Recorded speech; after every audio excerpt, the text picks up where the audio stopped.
ఇది ఇప్పుడు ఇవాళ ఒత్తులు చేయటం నేర్చుకుంటున్నాం. ఏమేం కావాలి ఒత్తులు చేసేందుకు?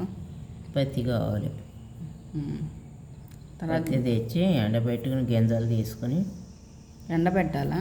ఒక రోజు ఎండబెడితే దుమ్ము ధూళి అంతా రాలిపోతుంది.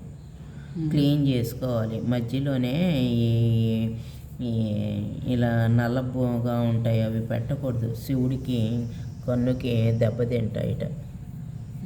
అలా క్లీన్ చేసుకొని పత్తి ఇలా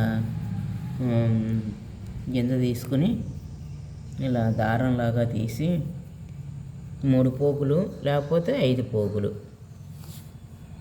ఇలా నల్ల మచ్చగా ఉండకూడదు. మచ్చ లేకుండా పత్తిలోను ఆదివారం సోమవారం ఒత్తులు చేయకూడదు. ఒత్తి చేసేటప్పుడు దేవుని నామం చేసుకుంటూ ఒత్తి చేస్తే పుణ్యం. మన చేతులతో మనం చేసుకుంటే ఒత్తులు పూర్తి పుణ్యాన్ని ఇస్తాడు భగవంతుడు. బజార్లో ఆ చేతులు ఈ చేతులతోనూ చేస్తారు ఆ పత్తి ఈ పత్తి. వాటికన్నా మనం చేసుకుంటేనే ముఖ్యం. దీంట్లో 2 రకాల పత్తులు ఉంటాయి, పౌడి పత్తి అని మామూలు పత్తి అని. పౌడి పత్తి చాలా విశేషం, అది దొరకదు. అమావాస్య పౌర్ణమి నాడు చేయకూడదు. ఇలా లాగాలా? ఇలా లాగాలి, లేకపోతే ఇలా ఇలా ఇలా కూడా వేసుకోవచ్చు.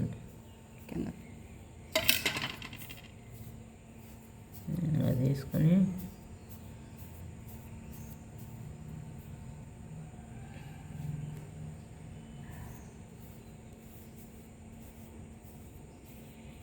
మూడు పోగులు కానీ 5 పోగులు కానీ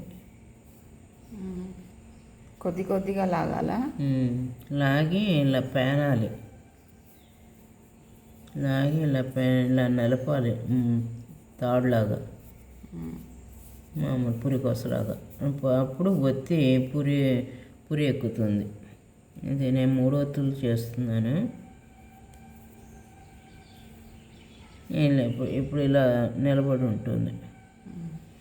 ఇప్పుడు 5 పోగులుగాను 5 పోగులు వేసుకుంటారు.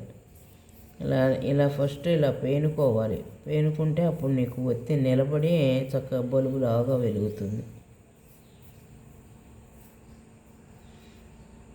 ఇది 5 పోగులు. 1 2 3 2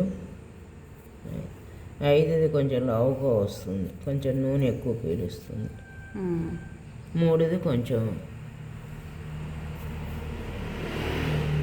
దీపారం కొద్దిలో 3 ఒత్తులు వేసుకోవచ్చు, 2 ఒత్తులు వేసుకోవచ్చు.